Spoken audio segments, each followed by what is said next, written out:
Ini ada kasus menarik di masyarakat, punya tanggungan kontrakan, sekolah anak-anaknya, tapi nggak mampu. Mau minjem sana sini, nggak ada yang mau ngasih. Minjem satu uangnya dikasih kayaknya. Kayaknya gitu. Kayaknya Ustaz biasa. Kalau Ustaz, Mungkin nggak dikasih kalau ke anak Ustaz. hibah malah. Hibah bukan minjem. Oh iya, parah rasa ini. kali riba ya. Iya, keren. Akhirnya boleh nggak saya minjem riba karena kondisi itu? Tadi Ustaz dengan sekarang ada pinjol ini kan, kayaknya lebih mudah lagi mereka Ustaz. Gimana tuh Ustaz? ikut lempar pertanyaan ya. Alhamdulillah. Wassalatu wassalamu ala Rasulillah. Ini kita hormati. Sama menghadapi kondisi ini ya, masing-masing kita mengukur kemampuan sebelum mengambil keputusan, sebelum menyekolahkan anak, itu kemampuan. Sebelum cari kontrakan, pikirkan kemampuan, kebutuhan lain pun disesuaikan. Kalau saja Al-Quran mengingatkan makan dan minum tidak boleh israf bagi masalah pendidikan, masalah tempat tinggal, masalah kebutuhan yang tidak sampai pada primer lainnya. Tapi kalau itu dalam kasus primer, sekolah umpamanya memang sekolah Islam dengan yang paling murah dan kontrakan memang itulah akhir titik paling layak. Dan ya kemudian seluruh usaha sudah maksimal dilakukan dan tidak mampu dengan pinjam. Tempatnya las lembaga amil zakat. Lembaga amil zakat. Anda bukan minta-minta datang ke sana, Anda mengambil hak Anda di sana. Oh, itu yang menarik. Jadi kategorinya tidak termasuk minta-minta yang dilarang. Tidak, mengambil hak bukan minta-minta. Karena Allah sudah menentukan dari Nabi Muhammad Fakul Makhluk, Isra'i wal Makhluk, dan Makhluk. Datang ke lembaga las, Anda kalau datang ke muzaki, tidak semua muzaki yang mengerti akan kewajiban zakat, sehingga dia tentu tidak ingin juga diteror oleh individu-individu, dia ingin hidup itu juga nyaman. Maka keberadaan lembaga amil zakat bagi yang sifatnya resmi, yang kumpulan dana dan penyalurannya itu bersifat berkelanjutan, bukan hanya di Ramadan saja, untuk bisa membantu para orang-orang yang rezekinya disempitkan oleh Allah. Itu ada di setiap kota? Ada di setiap kecamatan lah. Kecamatan? Dan kelas kecamatan yang punya lembaga nasional negara, punya badan negara. Yang baik, mereka menerima kasus-kasus seperti ini. Dan memang mereka tujuannya untuk itu kok. Zakat itu kan dana bukan untuk mereka, Ustaz. Informasi ini takut memang nggak sampai. Banyak yang nggak tahu. Saya juga baru tahu. Makanya muncul itu pinjol banyak, ini itu yang riba. Tapi kalau bicara pinjol kan terus tadi saya jelasin memang bahwasanya yang sesuai kebutuhan sebenarnya. Kalau pinjol kan rata-rata. Bagus itu.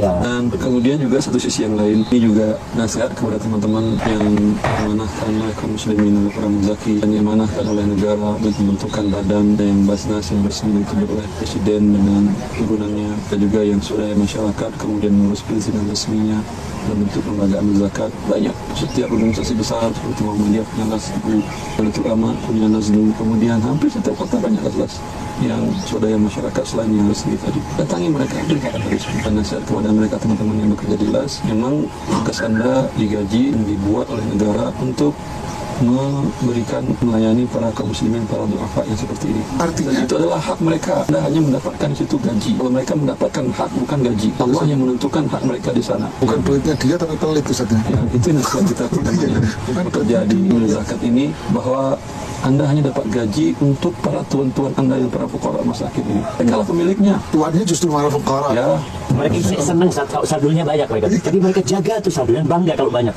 Oh, prestis luar biasa itu. ya, Sekarang semua kan las yang sukses tentu yang banyak adalah pendistribusian, bukan saldo. Terkumpul banyak suatu pencapaian, pendistribusian lebih banyak adalah kesuksesan. Menyalurkan hak itu. Ya, itu menunjukkan mereka adalah amanah. Uang orang-orang ini pun para tuan-tuan Anda. Memang mereka dalam kondisi lemah, banyak sebagian kaum muslimin yang tidak terlalu amanah menganggap mereka bukan pemiliknya. Mereka para pemilik dana-dana yang Anda kumpulkan itu. Dalam mazhab Syafi'i ma'ruf, hak para fuqara al-masakin itu bukan 500.000, bukan 1 juta, bukan itu. Kifayatu al-umur. Itu mazhab Syafi'i. artinya kebutuhan dia untuk seumur hidup. Ya, tadi umpamanya dikatakan dalam kekurangan dia tadi, tempat tinggal yang sesuai, tidak berlebih, pendidikan yang sesuai, tidak berlebih, kebutuhan listrik yang sesuai, tidak berlebih, dihitung. Ya, kalau jumhur kifayatul am, kebutuhan 1 tahun. Kebutuhan 1 tahun. Ya. Hampir sama. Kalau mazhab Syafi'i, mazhab Hanafi itu tidak boleh lebih dari nisab. Mazhab Syafi'i luar biasa. Mazhab Syafi'i kifayatul umur. Kifayatul umur sama bisa lagi bisa 8 nisab. Tidak boleh lebih nisab kan itu. Tetap nggak boleh lebih mazhab Abu nisab. Hanifah. Tapi kalau mazhab Syafi'i Jumhur kifayatul am. Kifayatul am bisa 2 nisab, bisa 3 nisab. Ya, memenuhi kebutuhan kalau dia 1 suatu tahun keluarga, di atas nisab. Anda pribadi, ayah ibu dengan Anda, mertua bapak dengan Anda.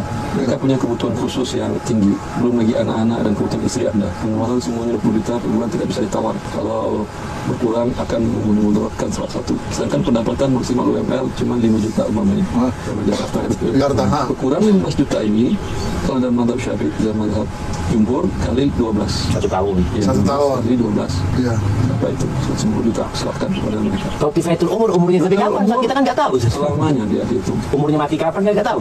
Artinya sih, Gimana itu tak teknis ya. Teknisnya mereka sudah. Kita kulik lagi. Artinya gini, kalau kembali ke sini, walaupun orang itu dalam kondisi kepepet seperti dalam kasus ini, tetap tidak boleh ya riba itu. Udah datang kepepet, ada alternatif yang syariah. tadi udah datang kelas. Nggak tahu. Udah datang kelas. Nggak ada. Nggak tahu. Atau udah dikasih. Nggak dikasih. Nggak tahu lah. Namanya pembeli nggak dikasih ngapain? Dia menuntut. Lapor ke pihak yang pengadilan agama, saya dizolimin. Panjang ceritanya. Akhirnya anaknya lari dari sekolah. Jadi proses kan kita tahu birokrasi di Indonesia ini agak panjang Ustaz ya. Artinya memang nggak ada darurat itu nggak ada Ustaz ya? Untuk pinjam gini Ustaz ya, riba itu. Darurat itu tadi yang saya katakan, yang kita yakini darurat itu tidak ada alternatif. Ini alternatif banyak. Kita nyari darurat, Ustaz Mustafa kasih darurat ke sini. Dia pakai darurat. Darurat. Ya Ustaz darurat itu. Tadi udah usaha kelas nggak dapet gitu kan. Kata Ustaz Iwan kan masih harus ngurus kemana? Laporan sampai anaknya dikeluarkan dari sekolah. Darurat. Iya, masalah darurat ini memang kalau kita buka, akhirnya banyak orang yang bermudah-mudahan sedikit-sedikit Darurat. dibilang darurat, sedikit-sedikit dibilang darurat. Ini yang menjadi masalah. Makanya Ustaz juga memang benar-benar mengecilkan celah itu. Karena memang kenyataan orang-orang awam ini, banyak dari mereka yang bermudah-mudahan dalam menyebut suatu keadaan sebagai darurat. Padahal kan darurat itu adalah keadaan di mana ketika seseorang tidak bisa melakukan yang diharamkan, akhirnya dia mati atau mendekati kematian atau dia akan kehilangan sebagian dari tubuhnya atau anggota badannya. Dan ini kan keadaan yang sangat apa ya, sangat genting. Baru itu dikatakan darurat. Mau mati, separuh tubuhnya mau stroke, umpamanya. Itu darurat.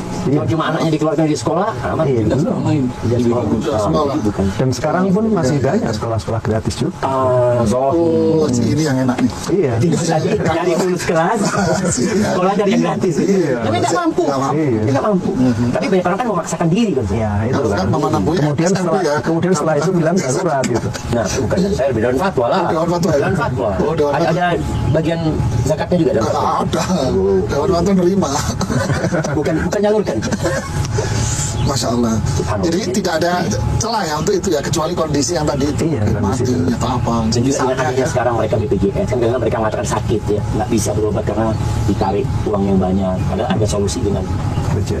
Saya menunjukkan kepada para pengelola baik yang sudah berizin nasional, berizin kabupaten dan seterusnya, atau yang masih bentuk yayasan, bahwa para duafa di sekitar Anda siapkan BPJS. Nggak ada mereka KTP, buatkan KTP, Anda kan ada. Ya. Setelah ada kakak, selesaikan kakaknya yang berurusan yang benar, buatkan semuanya BPJS-nya. Ketika dia sakit, meringankan Anda, meringankan mereka juga. Apalagi kalau lembaga yang mengurus ke BPJS, kalau sama lembaga filantropi atau lembaga sosial, untuk BPJS lebih dahulukan sebagai anggota PBI serta bebas iuran dan gitu. Jadi memang kita hidup di negara yang pihak penengah ini dalam hal ini harus sangat berperan banyak. Itu ambil bola, jangan nunggu pun kepada para muzaki, ambil bola juga. Datangin itu pelan-pelan muslim, datangin syaksian atau tokoh-tokoh muslim yang diberikan Allah kelapangan harta, ingatkan mereka akan zakat. Umumnya mereka sadar zakat, tapi kadang mereka banyak yang menyangka zakat itu hanya dari laba bisnisnya. Datangin tokoh-tokoh warung-warung mereka yang perkembangannya bagus, Anda lihat, Anda cek, dan juga membantu mereka selamat dari neraka. Dan ketika diterima, Anda cari lagi para mustahik tadi. Nah, itu harus saya mau nih. Satu nih, terakhir. Ustaz pernah nggak ada yang konsultasi tentang zakat ini uangnya triliunan? Yang triliunan tidak ada yang miliaran. Miliaran aja maksudnya. Kemana triliunan itu konsultasinya? Wallah.